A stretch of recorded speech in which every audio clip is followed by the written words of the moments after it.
Hello दोस्तों, नमस्ते, प्रणाम। रेणु सुल्तानपुर ये चैनल पर एक भजन गीत ले आया हूँ। आप लोग इस गीत को सुनिएगा और ज़्यादा से ज़्यादा प्यार दुलार दीजिएगा।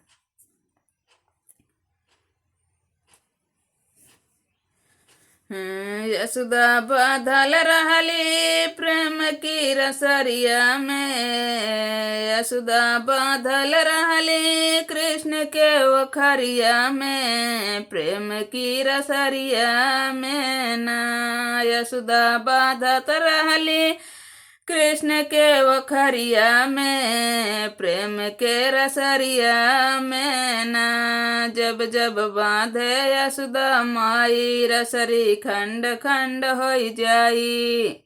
जब जब बांधे यशोदा माई, रसरी खंड खंड हो जाई। रसरी आटत नाही कान्हा के कमरिया में, प्रेम की रसरिया में ना। रसरी आटत नाही, रसरी आटत नाही कान्हा के कमरिया में, प्रेम के रसरिया में ना।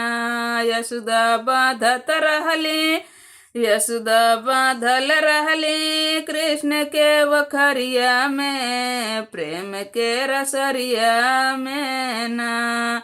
ग्वालिन वरहन लैके आइन को बर जाऊं यशोदा माई।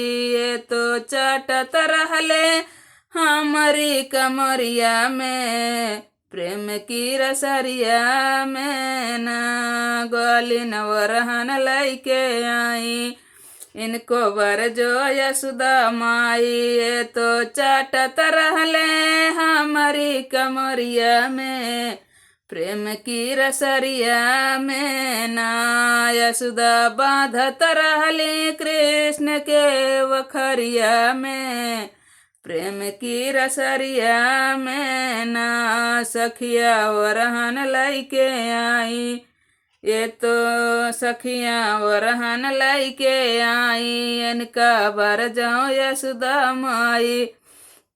ये तो झांकत रहले हमारी कोठरिया में, प्रेम के रसरिया में ना। ये तो झांकत रहले हमारी कोठरिया में, प्रेम की रसरिया में ना।